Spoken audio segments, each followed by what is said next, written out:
আজকে আমি লোটে মাছ রান্না করছি। প্রথমে তেল দিয়েছি, তারপর পেঁয়াজ কুচি দিয়েছি। পেঁয়াজ কুচি দিয়ে একটু ভেজে নিয়েছি। তারপর আমি আলু আর কুমড়ো ছোটো ছোটো করে কেটে সেগুলো দিয়ে দিচ্ছি।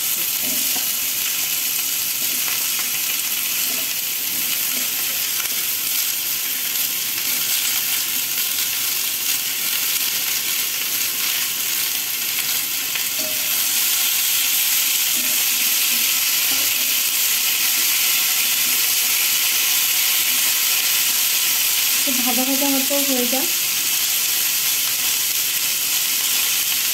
লোটে মাছ স্বাস্থ্যের পক্ষে খুবই ভালো, বিশেষ করে চোখের ক্ষেত্রে খুব ভালো, হার্টের ক্ষেত্রে ভালো, আর ক্যান্সারের ক্ষেত্রেও ভালো।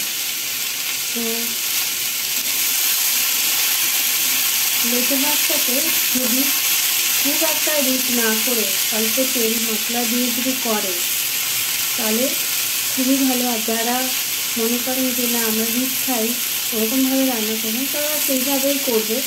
কিন্তু যারা অল্প তেল দিয়ে রান্না করেন তারাও এটা করতে পারেন, এটা খাওয়াও ভালো, এটা করতেও পারে।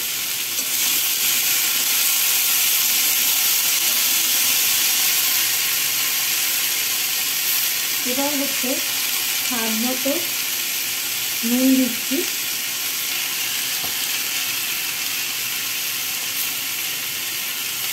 স্বাদ মতো নুন দিচ্ছি আর পরিমাণ মতো হলুদ দিচ্ছি।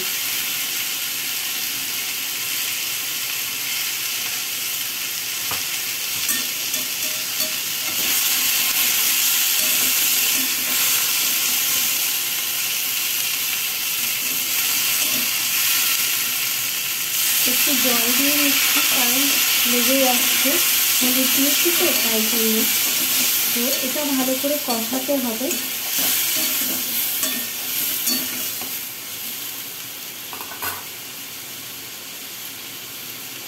আর একটা মশলা তৈরি করছি, যেটা আদা বাটা, রসুন বাটা আর লঙ্কা বাটা। রসুনটা একটু বেশি লাগে গন্ধটা ভালো হওয়ার জন্য।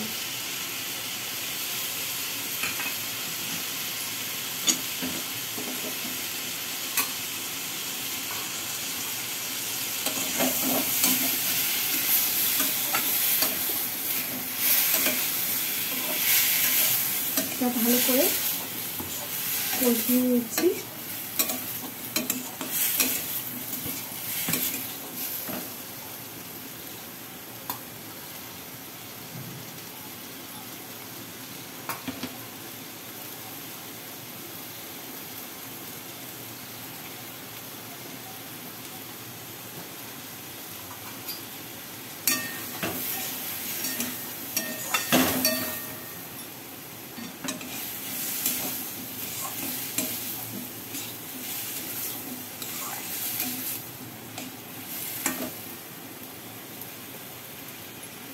এবার আমি মাছগুলো দিয়ে দেব। আর মাছগুলো দিয়ে দেওয়ার পর আমি কী করবো, একটু ঢেকে দেব, কারণ এটাতে জল দেয় না, মাছের মধ্যেই জল থাকে, সেটা বেরিয়ে আসে, সেটা দিয়েই ধীরে ধীরে ওটা কষবে এবং আলুগুলো কুমড়োগুলো সব নরম হবে।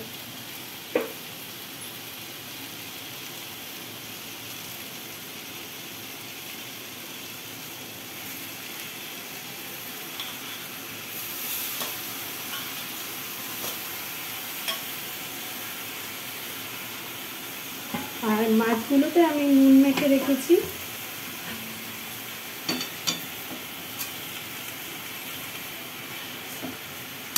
এবার কি করব, আমি ঢেকে দিচ্ছি, তারপর আবার আসছি।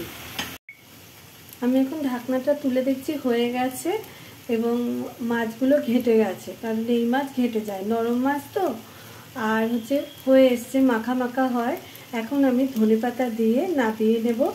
তো আপনাদেরকে এটা দেখাচ্ছি, আপনারা বাড়িতে এই মাছ রান্না করে খাবেন, লোটে মাছ বলুন, আর ভালো লাগবে এবং স্বাস্থ্যের পক্ষেও খুব ভালো। আর বেশি মানে নাড়িয়ে নাড়িয়ে রান্না করা যাবে না, কারণ এই মাছটা তাহলে আরও হয়ে যাবে, ঘেঁটে যাবে।